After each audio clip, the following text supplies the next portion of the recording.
Templarismo y francmasonería. Esta presentación es patrocinada por Illuminati Masonic Regalia, la mejor regalia masónica de México, diseñada con pasión y elaborada con amor para nuestros queridos hermanos. El contenido de este video es una producción original del proyecto independiente Lapis Angularis, dedicado al estudio e investigación de la historia, el simbolismo y la ritualidad de la francmasonería. La información aquí presentada no refleja la opinión de ninguna organización masónica en particular y es responsabilidad exclusiva del autor. La Orden de los Pobres Caballeros de Cristo, también conocida como la Orden del Temple, por haberse establecido cerca de las ruinas del Templo del Rey Salomón en Jerusalén, fue una de las órdenes de caballería más prestigiosas de la Edad Media. Empero, el viernes 13 de octubre de 1307, los templarios fueron apresados por orden de Felipe el Hermoso, rey de Francia.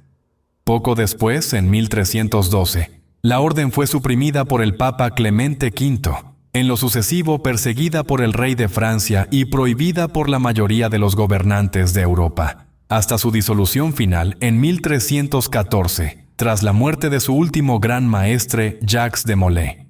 Sin embargo, desde el siglo XVIII y hasta nuestros días, hay quienes creen que la francmasonería es una continuación secreta de la orden medieval de los caballeros templarios.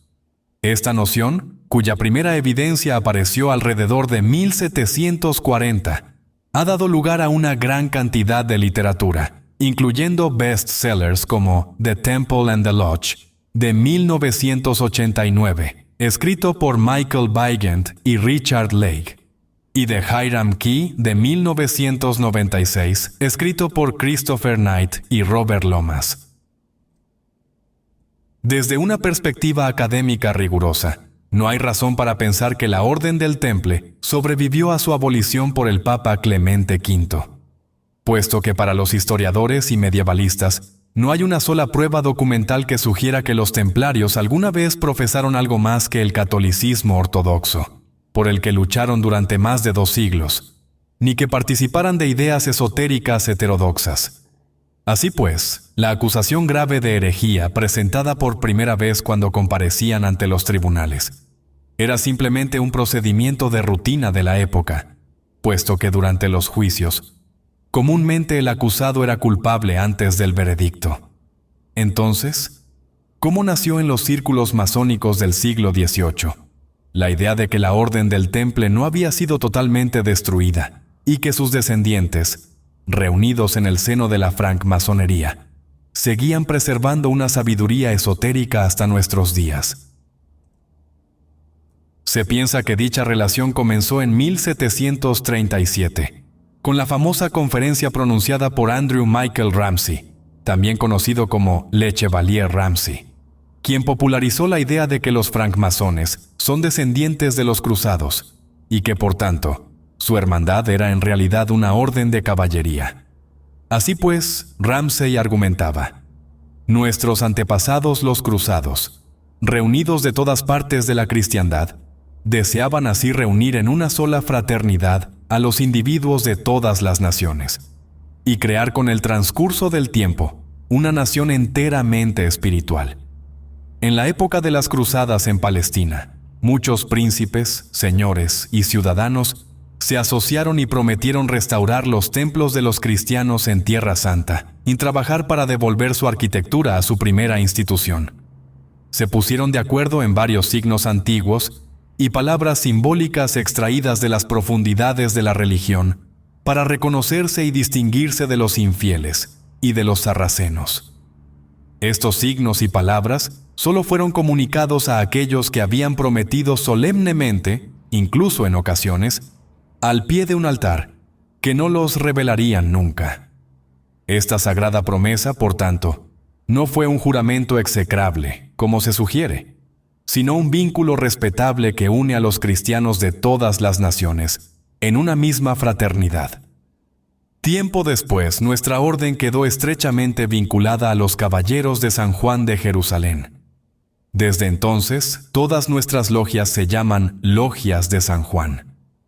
Esta unión siguió el ejemplo de los israelitas en el momento en que estaban construyendo el segundo templo, en tanto que sostenían la paleta y el mortero en una mano. En la otra, sostenían la espada y el escudo. No obstante, el argumento final de Ramsay sobre la espada y la paleta puede tener un origen mucho más antiguo.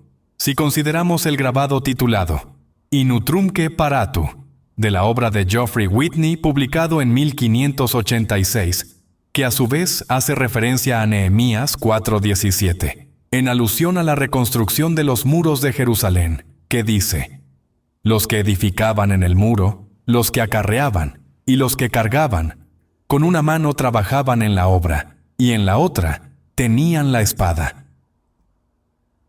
Sin embargo, en la segunda mitad del siglo XVII y las primeras décadas del siglo XVIII, existía pues una visión romántica de la caballería muy extendida en la sociedad europea. Como era de esperarse, los templarios estaban presentes en buena parte de los relatos. Incluso Elias Ashmole, en su Historia de la Nobilísima Orden de Garter, de 1715, sugería que los templarios podrían haber sobrevivido a la supresión de la orden, citando sus palabras: en el primer año de Eduardo II, en Inglaterra los templarios también fueron aprehendidos, después condenados a prisión y todos sus bienes puestos en manos del rey. Empero, el obispo de York, compadeciéndose de su deplorable condición, los dispuso caritativamente en monasterios bajo su jurisdicción. Naturalmente sabemos que dentro de la francmasonería existen grados, ceremonias y enseñanzas que hacen referencia a los caballeros templarios. De hecho, la teoría de la supervivencia templaria sostiene que tras la muerte de Jacques de Molay, Pierre Domont, el gran maestre provincial de Auvernia, con 2 comandantes y 5 caballeros, se retiró por motivos de seguridad a Escocia, viajando disfrazados de masones operativos. Una vez en Escocia, se reunieron con el comandante, George Harris, y junto con varios caballeros, decidieron continuar la orden. Para evitar la persecución, los caballeros se introdujeron en las logias operativas. Posteriormente, en 1361, Pierre Domont se asentaría en Aberdeen, y desde ese momento la orden quedaría implantada dentro de la francmasonería, que se extendió rápidamente por Francia, Alemania, España, Portugal y otros lugares. Estos eventos constituyeron el tema principal de muchos de los grados de la estricta observancia, en cuya doctrina sostenían que todo verdadero francmasón es un caballero templario. Sin embargo, la supervivencia de la orden solo habría sido posible gracias a la protección de los reyes de Escocia, lo que explicaba el apoyo inquebrantable de la orden a la dinastía Estuardo. Sin duda alguna, es una historia encantadora y no menos emocionante, pero no hay pruebas históricas contundentes que la respalden. En 1305, después de que el líder rebelde William Wallace fuera capturado y ejecutado, Robert Bruce abandonó su lealtad a Eduardo I y revivió la guerra contra Inglaterra, apoyado por el obispo Lamberton de St. Andrews, quien definió la cruzada de Bruce como una guerra santa. Posteriormente, Robert Bruce fue excomulgado por el Papa de Roma. Empero, el obispo Lamberton lo coronó como rey de Escocia en la abadía de Scone. Por su parte, Felipe el Hermoso había iniciado la persecución de los templarios, y en 1307 escribió a su yerno Eduardo II, recién coronado rey de Inglaterra, instándolo a arrestar e interrogar a los templarios en las Islas Británicas. Sin embargo, Eduardo se mostró reacio a realizar la encomienda. Cuando el Papa envió una bula oficial contra los templarios, el rey se vio obligado a actuar, pero se demoró deliberadamente en implementar los arrestos, facilitando la huida de muchos caballeros a Escocia. Los templarios escoceses nunca fueron sometidos a malos tratos ni a torturas como sus hermanos de Francia. Cuando el Papa ordenó la disolución de la orden en 1312, sus propiedades y el personal restante fueron transferidos a los caballeros hospitalarios. Es posible que algunos de los caballeros fugitivos hubieran encontrado refugio en la Orden de Santo Tomás de Acre, que continuó durante los siguientes 100 años teniendo una relación especial con los gremios constructores. Después de que Jacques de Molay fuera quemado en la hoguera en París en 1314, muchos templarios encontraron apoyo entre otras órdenes de caballería en Alemania, España y particularmente en Portugal. En tanto que, de acuerdo con la tradición masónica, continuaron una existencia clandestina en Escocia. Quizás fue el obispo Lamberton, quien decidió que los templarios fugitivos podrían ser de utilidad para la causa de Robert Bruce. Así pues, los masones escoceses afirmarían que Bruce aprovechó la llegada de un grupo de templarios a Escocia, quienes contribuyeron al entrenamiento militar de las fuerzas escocesas. De este modo, los templarios habrían constituido una caballería de reserva, cuya repentina aparición en la batalla de Bannockburn en 1314 desató el pánico entre las fuerzas inglesas. Puesto que Bruce estaba tratando de recuperar el apoyo del Papa y de Felipe el Hermoso para la causa escocesa, habría entonces mantenido en secreto el apoyo de los templarios en la batalla. Finalmente, documentos masónicos, jacobitas de la década de 1740, examinados por el historiador antijacobita Murray Lyon, señalan que Robert Bruce celebró la victoria y recompensó a los caballeros estableciendo la Orden Real de Escocia. Así pues, Murray señalaba que el ritual de dicha orden abarca lo que podría denominarse una espiritualización de los supuestos símbolos y ceremonias de los arquitectos y constructores cristianos de tiempos primitivos, asociando tan estrechamente la espada con la trulla, en tanto que el título de caballería habría sido concedido por Robert Bruce a los combatientes como recompensa por el valor demostrado en la batalla de Bannockburn. Nos encontramos sin duda con un misterio fascinante, en tanto que la huella de la orden templaria permanece indeleble en los rituales masónicos del siglo XVIII, particularmente con una referencia bastante explícita en el ritual de maestro escocés de San Andrés, cuyo origen se remonta al convento de Wilhelmsbad de 1782. A través de un anagrama, resurge el nombre de Pierre Domont, evocando el exilio de los templarios en las islas de Escocia. Por otro lado, podemos encontrar dos referencias sumamente interesantes en las constituciones de Anderson de 1723. La primera argumenta que los reyes de Escocia fomentaron celosamente el arte real, desde los primitivos tiempos hasta la unión de las dos coronas, según denotan los restos de magníficos edificios en aquel reino, y las logias que allí trabajaron sin interrupción durante siglos, cuyas tradiciones y manuscritos atestiguan el profundo respeto de aquellos reyes a esta honorable fraternidad, que siempre mostró su amor y lealtad al rey, de donde proviene el antiguo brindis de los masones escoceses: Dios bendiga al rey y a la orden. La segunda referencia señala que han sido las órdenes militares de caballería y de carácter religioso las que han copiado los usos y reglas de la antigua fraternidad. Esta última distinción escrita por Anderson sugiere, aunque indirectamente, la diferencia entre la fraternidad masónica y la orden, que no puede ser otra que una orden de caballería, evocando el vínculo entre el rey escocés y la noble orden de caballería. Sin duda alguna, la influencia del discurso de Ramsay tendrá un profundo impacto no solo en Francia, sino también en varios países europeos, particularmente en Alemania, Italia, Suecia y Rusia. Por tanto, después de la década de 1730, resulta difícil no atribuir el rápido desarrollo del tema caballeresco en la masonería francesa a otra fuente que no sea la innovación personal de Ramsay.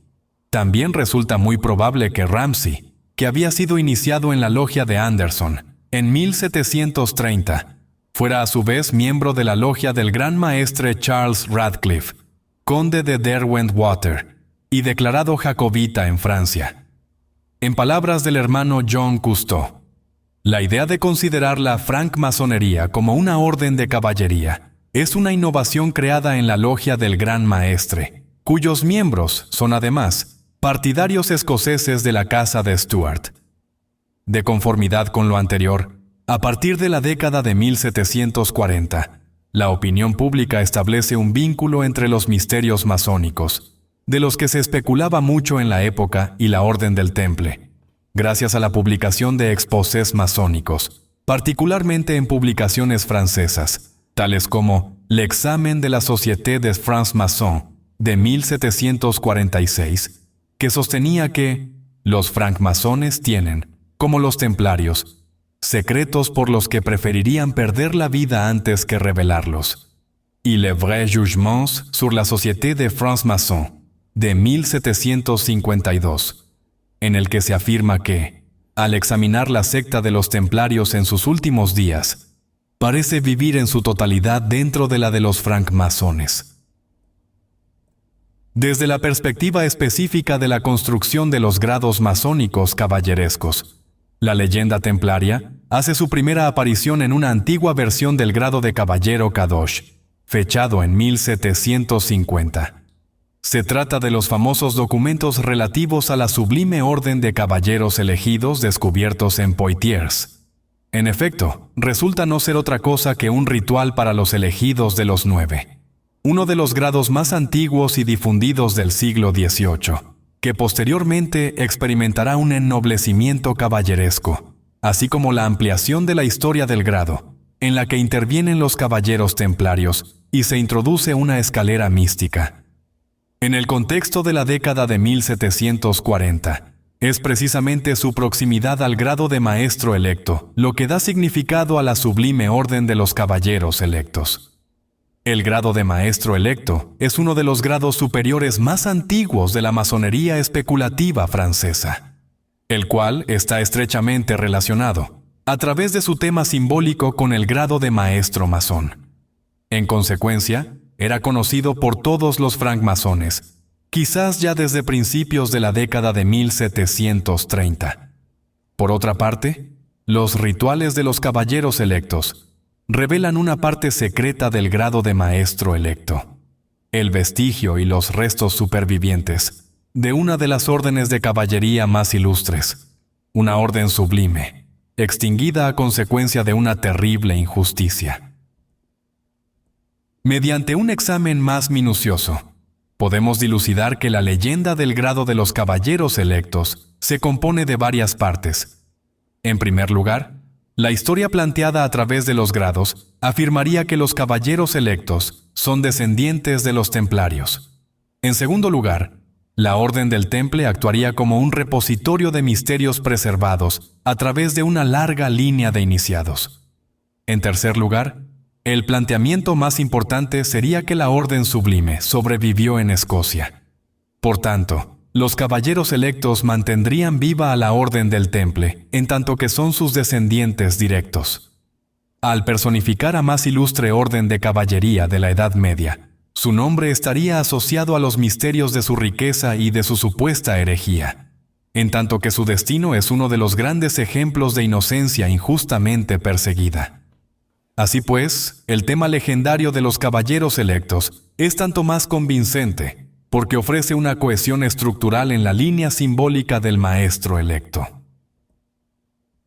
Por tanto, detrás de la elección del elegido de los 9 para vengar la muerte injusta de Hiram, el ritual desvela la elección de otra venganza, la de la muerte injusta de Jacques de Molay, y del fin del hermoso florecimiento de la caballería. En ambos casos, es determinante vengar la inocencia ultrajada. Es pues dicha estructura simbólica compartida, la que afianza firmemente al maestro electo, con la masonería templaria en las raíces de la francmasonería especulativa tradicional. De modo que en la década de 1760, el ritual Kadosh de Stephen Moran lo dice explícitamente: las pruebas por las que usted ha pasado para aprender los hechos históricos y la Biblia antigua no le sirven para comprender y sondear en su corazón, haciendo una aplicación justa de la muerte de Hiram, al compararla con la de Jacques de Molay. Como gran elegido, usted ha adquirido por su probada discreción en la francmasonería simbólica la luz, que no deja más que desear que su sumisión al grado del sublime príncipe del real secreto.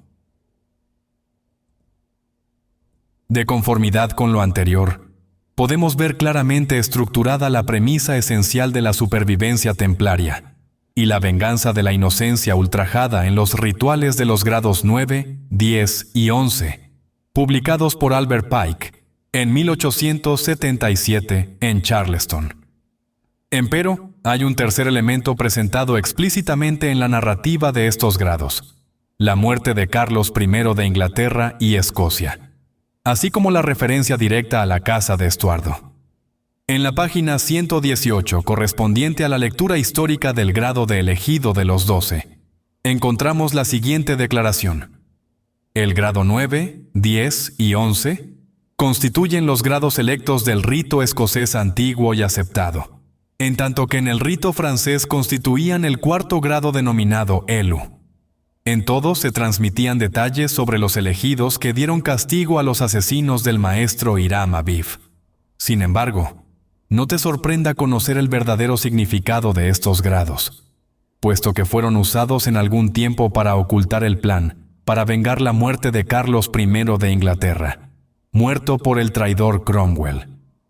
También han servido estos grados para que los templarios se ocultasen a sí mismos bajo el nombre de Elus, en tanto que Hiram Abif representa al gran maestre de la orden, y los 9 elegidos representan a los 9 caballeros fundadores. Es relevante que los partidarios de la casa Estuardo hagan de Hiram Abif el símbolo del poder real y la prerrogativa de la libertad humana. Así pues, el interés político del templarismo creció después de la ejecución de Carlos I, con la idea de que los partidarios de la casa Estuardo habrían inventado un título templario, puesto que la muerte del rey debía ser vengada, convirtiendo el deceso del rey en una analogía de la violenta muerte del último gran maestre de los templarios en 1314. Por consiguiente, los efectos del ideal político construido en torno a la idea templaria de la francmasonería fueron finalmente materializados el 23 de julio de 1745, cuando Carlos III desembarcó en Escocia y conformó un ejército bastante numeroso para iniciar un levantamiento jacobita sin precedentes. Sin embargo, la insurrección jacobita terminó en una hecatombe para los clanes escoceses, que serían abrumadoramente derrotados en la batalla de Culloden, en abril de 1746, a las afueras de Inverness. La victoria de Jorge II de la Casa Hanover terminaría definitivamente con el levantamiento jacobita y con el sistema de clanes escoceses, en tanto que el joven pretendiente, Bonnie Prince Charlie, debió huir al exilio con sus partidarios jacobitas en Francia.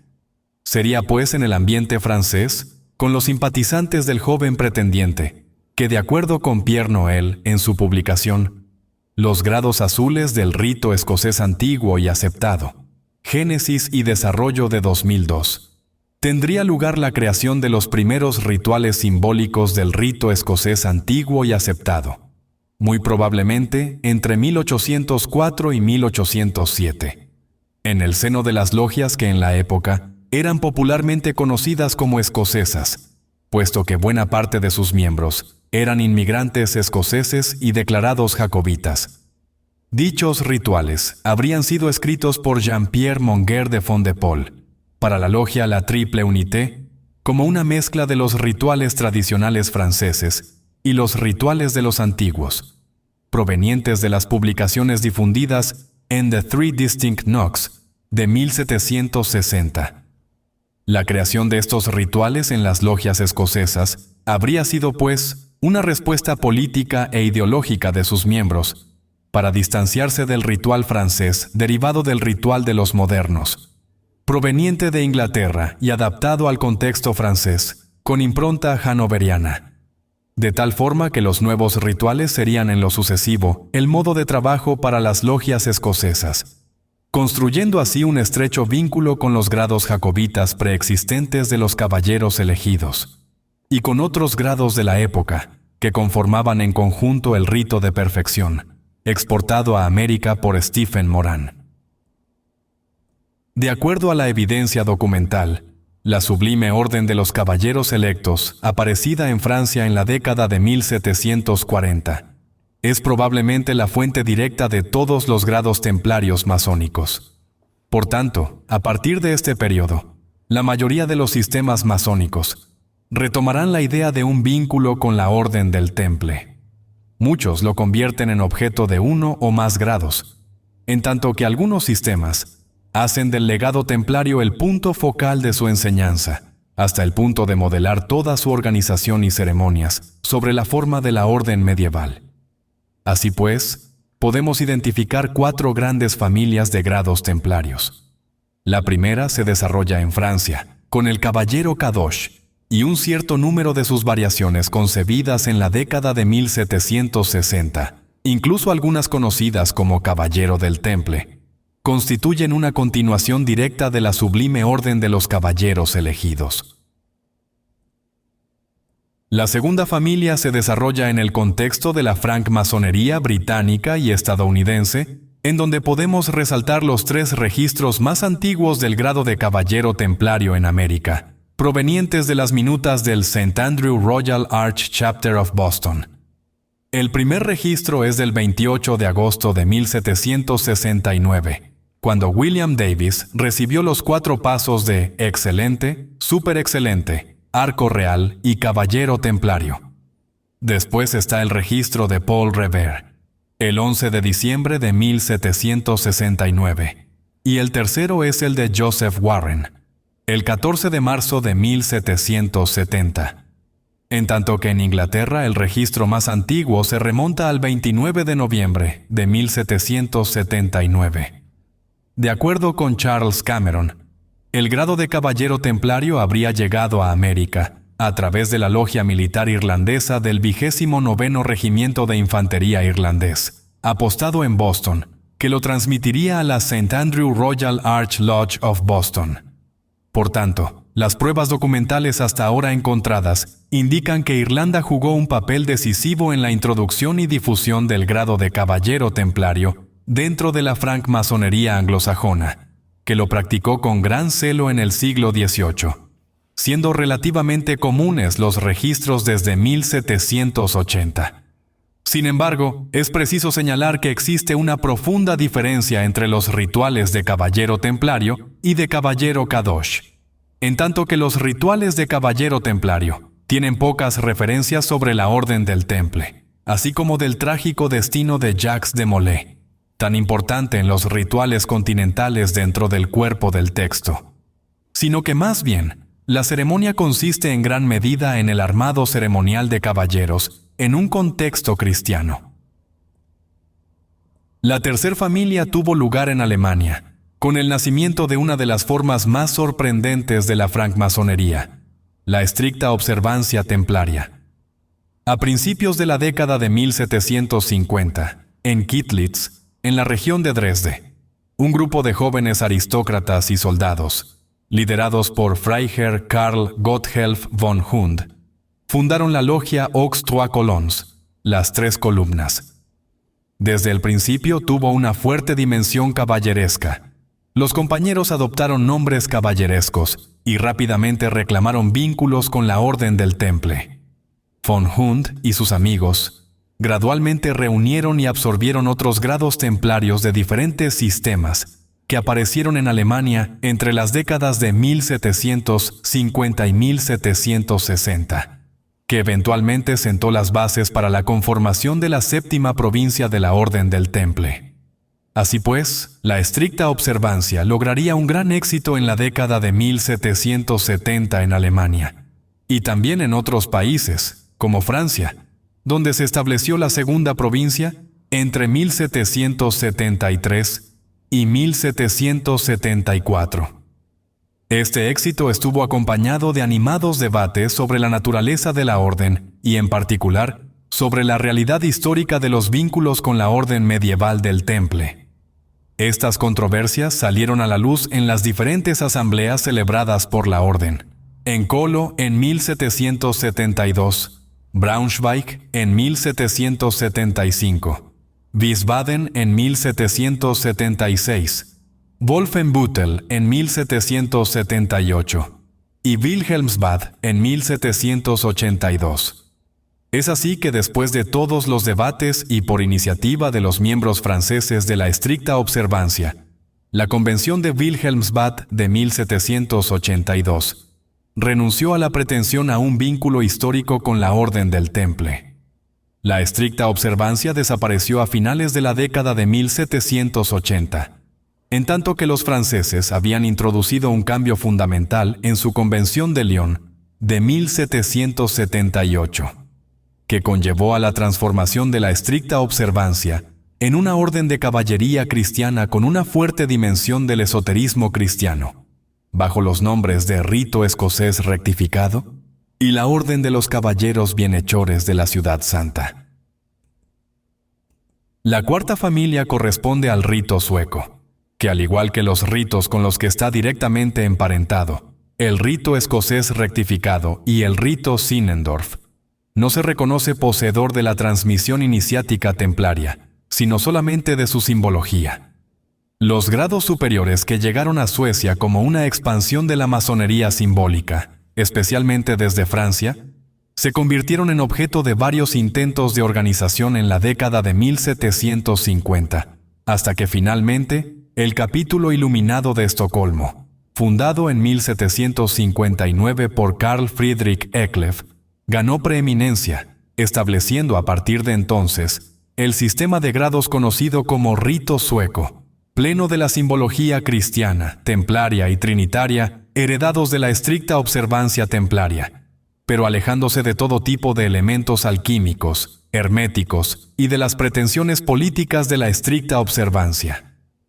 Tiempo después, en 1774, el duque Carlos de Södermanland, hermano del rey, y que desde 1809 sería el rey Carlos XIII de Suecia, se convirtió en su jefe máximo.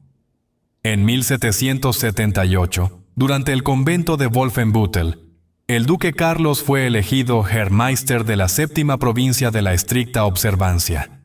En 1780 transformó la Gran Logia Sueca en la novena provincia de la estricta observancia, que abarcaba Suecia, Finlandia y Rusia, permaneciendo como gran maestro de la misma. No obstante, una buena parte de los miembros alemanes no querían ser gobernados por un príncipe sueco, por lo que hubo mucha oposición a su cargo como gran maestre, provocando su dimisión en 1781. De acuerdo con Snook, en una publicación sobre la influencia de Swedenborg en la francmasonería de 2003, plantea que los rituales del sistema sueco fueron revisados 2 veces por el duque Carl Södermanland entre 1778 y 1780, y después entre 1798 y 1801, fortaleciendo plenamente la simbología templaria. Por otro lado, Maruzzi, en su publicación de 1990 sobre la estricta observancia en Italia, argumenta que un emisario de los dignatarios suecos obtuvo un documento por parte del joven pretendiente, Bonnie Prince Charlie, que se encontraba en el final de su vida, en el que se afirmaba que los Estuardo eran en realidad los grandes maestros ocultos de la francmasonería templaria, y que por tanto, ellos transmitieron esta distinción a los responsables de la novena provincia, es decir, nada menos que al gran maestro del rito sueco, cuyo sistema de grados sigue muy activo y firmemente establecido en todos los países escandinavos y en Alemania. Finalmente, con el ritual de la Sublime Orden de los Caballeros Elegidos, la francmasonería tocó una fibra sensible con respecto al destino legendario de los Caballeros del Temple. La historia de los templarios, tal como se presenta en el ritual del caballero electo, fue tomada directamente de los numerosos tratados publicados sobre las órdenes de caballería desde el siglo XVII. A partir de unas pocas líneas del ritual Kadosh de 1750, la leyenda templaria quedó firmemente arraigada en el mundo de las logias del siglo XVIII en sus diferentes formas. Por otro lado, los pocos rituales que pueden fecharse desde principios de la década de 1760 muestran un enriquecimiento muy marcado del texto, hasta llegar a los rituales manuscritos de Santo Domingo, de 1764, y a los rituales de Franken, de 1771. 1783 y 1786, en donde la historia de los templarios ocupa más de 100 líneas. No obstante, la leyenda templaria sufriría dos metamorfosis. La primera enfatizaría la dimensión oculta, mítica y esotérica, presentando a los templarios como poseedores de conocimientos herméticos. La segunda resultaría de la injusticia de su destino y la creación en consecuencia de una dimensión política innegable, que exigiría el restablecimiento de la justicia y el derecho. El advenimiento de los grados caballerescos templarios y la moda popular que crearon entre los hermanos francmasones continuaron alimentando y ampliando la leyenda. El éxito y desarrollo de los grados masónicos que reivindican como herencia los principios de la caballería y el legado de la Orden del Temple nos adentran en un auténtico ciclo legendario. Las versiones de la historia caballeresca se multiplican, cada una añadiendo al relato nuevos detalles sobre la funesta suerte de los desafortunados caballeros, los secretos de su supervivencia y los misterios de su jerarquía oculta. Es verdaderamente un mundo imaginario el que vemos construir en la segunda mitad del siglo de la Ilustración. Sin duda alguna, la historia se basa en documentos, esa es su metodología, pero también es una limitación. Pese a eso, podemos permitirnos evocar algunas hipótesis, algunas posibles vías en que la historia pudo haber sucedido, sin incurrir en exageraciones o en teorías descabelladas. Aun cuando la falta de material de archivo, especialmente de la antigüedad, hace que con demasiada frecuencia los historiadores subestimen determinadas teorías. No obstante, tal y como ocurre con todos los fenómenos sociales, es el espíritu de la época, las coincidencias y los acontecimientos casuales, los que tienen un papel trascendente en la escena histórica, por lo que siempre hay que prestar atención a los detalles. La caballería del pasado es una auténtica inspiración para la vida de los francmasones modernos, ya no por su espíritu guerrero, ni por las cruzadas que enfrentaron, sino por el alto valor moral y los elevados ideales de la caballería, que se convierten en una brújula y en un puerto seguro, para todos los que buscamos en este mundo confuso, vivir conforme al noble ideal de la caballería. Si te ha gustado el contenido de este video, por favor compártelo y suscríbete a nuestro canal de YouTube, Lapis Angularis.